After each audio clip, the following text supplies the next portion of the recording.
રાજુલાના જૂની બારકટોળી ગામે પાણીની રામાયણ સર્જાઈ। જૂની બારકટોળી ગામે પીવાના પાણીની સમસ્યાને લઈ ગ્રામજનોમાં રોષ।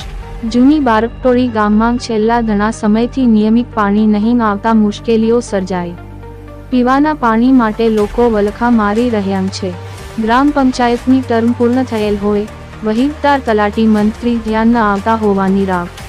પાણીના પ્રશ્નો હલ નહીં થાય તો લોકસભા ચૂંટણી બહિષ્કારની ગ્રામજનોએ ચીમકી ઉચ્ચારી। રિપોર્ટર અકબર સૈયદ, રાજુલા। પ્રશ્નો અમારે બારકટોળીમાં પાણીનો પ્રશ્ન છે। પાણી અસોડું એટલા જમણ થાય 15-20 જમણ છે અસોડે એકે ગામમાં પાણી નથી।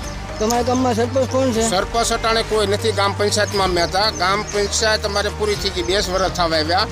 આ કોઈક હડિયા કરીને કોઈ કહે છે કે વહીવટદાર છે, એ આને કોઈ આખા ગામમાં કોઈ એને પહેલે નથી ને એ કોઈ દી આવ્યા નથી ને કંઈક એવા ફોન કર્યા પણ એનો ફોન એને ઉપાડ્યો નથી। એને કંઈ જવાબ દીધો નથી કે મારી પાસે 4 ગામનો મારે વહીવટદાર છો, એને કોઈ જવાબ દીધો નથી। એટલે આ પાણીનો બારકટોળીમાં એવો પ્રશ્ન છે, તમે જવા ગયો માલ ઢોર બધા તર્યા છે ને એને અમારે આ દલીલ છે। નકર અમારા ગામમાં જે મતદાનનો કોઈ મેં આવે, કોઈ ગમે પાર્ટી હોય એની માટે કોઈને અમારે મતદાન કરવા અમે કોઈ ખુશી નહીં ને કોઈ કરીશું નહીં, એ અમારી આ દલીલ છે। આ અવેડા ભરેલું માલનું પાણી માણસો પીવે છે, એટલે એ અમારે વહેલી તકે આ ગમે એનો અમારી દલીલ સાંભળીને આ ગમે કરે, નકર અમે બધા રાજુલા જાઉં મામલતદાર। મારું નામ દેવાત વાઘ, બારકટોળી ગામ બારકટોળી।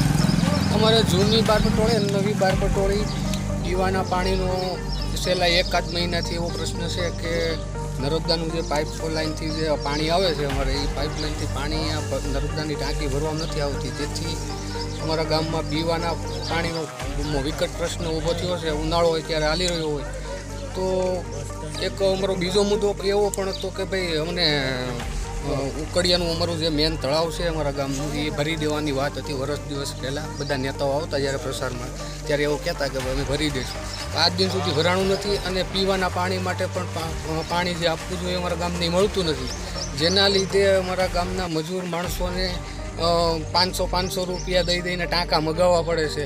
મજૂર માણસને કોઈ વ્યવસ્થા નથી પાણીની, તો એના માટે અમે એવું નક્કી કર્યું છે ગામ લોકોએ કે કોઈ પણ પાર્ટીના અહીંયા કોઈ નેતા પ્રસાર કરવા આવે તો એનો અમે વિરોધ કરશું અને જરૂર પડશે તો અમે આવનાર લોકસભાની ચૂંટણીનો મતદાનનો બહિષ્કાર પણ કરીશું।